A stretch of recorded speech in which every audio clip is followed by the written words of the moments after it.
மறக்காம வேதாஸ் கிச்சனுக்கு சப்ஸ்கிரைப் பண்ணுங்க. ஹாய் ஃப்ரெண்ட்ஸ், அஸ்ஸலாமு அலைக்கும். இன்னைக்கு நாம என்ன ரெசிபி பார்க்க போறோம்னா சூப்பரான பேன் கேக்ஸ் தான் பார்க்க போறோம். வீட்லயே ரொம்ப ஈஸியா செய்யலாம்.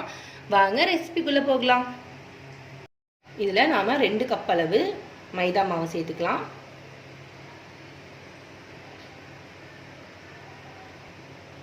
ஒரு 3/4 கப் அளவு சுகர் எடுத்துக்கலாம், சர்க்கரை, ஒரு பிஞ்ச் சால்ட்டு, 1 ஸ்பூன் அளவு பேக்கிங் பவுடர், 1/4 ஸ்பூன் அளவு பேக்கிங் சோடா, அதாவது சோடா உப்பு, 2 ஸ்பூன் அளவு பட்டரு ரூம் டெம்பரேச்சரில் வச்சுருக்கேன். இதை நம்ம யூஸ் பண்ணிக்கலாம். நாம் இதெல்லாம் மிக்ஸ் பண்ணிடலாம். இப்போது நல்லா இதை நம்ம மிக்ஸ் பண்ணிடலாம். அடுத்து ஒரு 1/2 கப் அளவு பால் எடுத்திருக்கேன். இப்போ கொஞ்சம் கொஞ்சமாக சேர்த்து வேணுங்கிற அளவு மிக்ஸ் பண்ணிக்கலாம். இன்னொரு 1/2 கப் பால் எடுத்திருக்கேன்.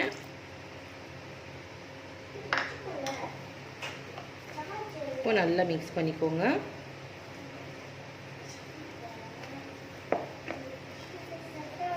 சுகர் எல்லாம் போட்டிருக்கிறதுனால தண்ணி விட்டா மாதிரி போகும்.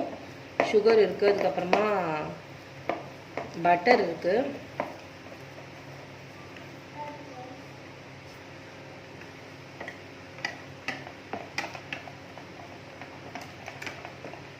பாருங்க, இந்த மாதிரி ஒரு கன்சிஸ்டன்சி வேணும்.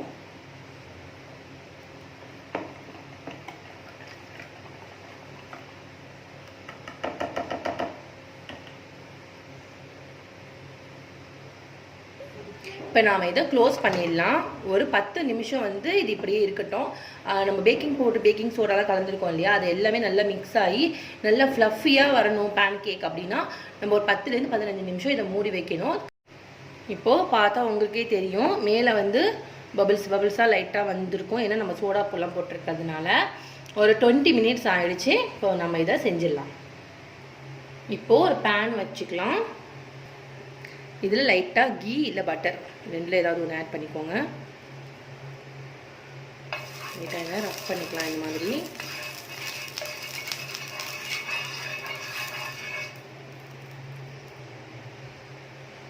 இப்போது நல்லா ஒரு புளி கரண்டி அளவு மாவு எடுத்து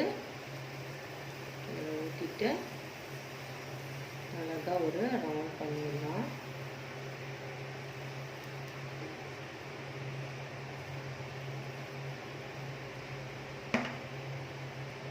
அப்படியே சிம்மிலே இருக்கட்டும். வேறு எதுவுமே சேர்க்க தேவையில்லை. கீ பட்டர் எதுவுமே சேர்க்க தேவையில்லை. ஏற்கனவே போட்டிருக்கோம். அதில் இந்த மாதிரி ஹோல்ஸாக வருது பார்த்தீங்களா, அப்போ தான் வந்து நல்லா அழகாக ஃப்ளஃபியாக வருதுன்னு எடுத்தோம், நல்லாயிருக்கும். நாம் இதை திருப்பி போட்டுடலாம்.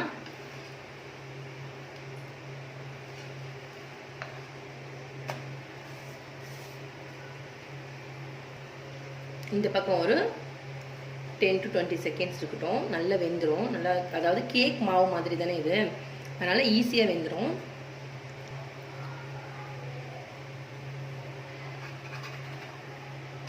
இந்த பக்கமும் இப்போ நல்லா செவந்துடுச்சு. இப்போ நாம் இதை எடுத்துடலாம்.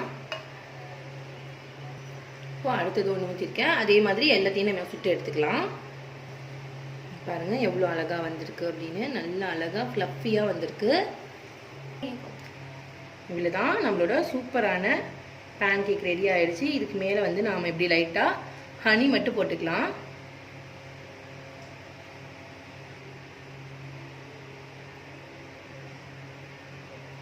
அவ்வளோதான் ஃப்ரெண்ட்ஸ், நம்மளோட சூப்பரான பேன் கேக்ஸ் வந்து ரெடி ஆகிடுச்சு. பசங்களுக்கு ரொம்பவே பிடிக்கும். நம்ம ஸ்கூலுக்கு கூட லஞ்சாக கூட நம்ம இதை செஞ்சு கொடுக்கலாம். அவ்வளோ நல்லாயிருக்கும்.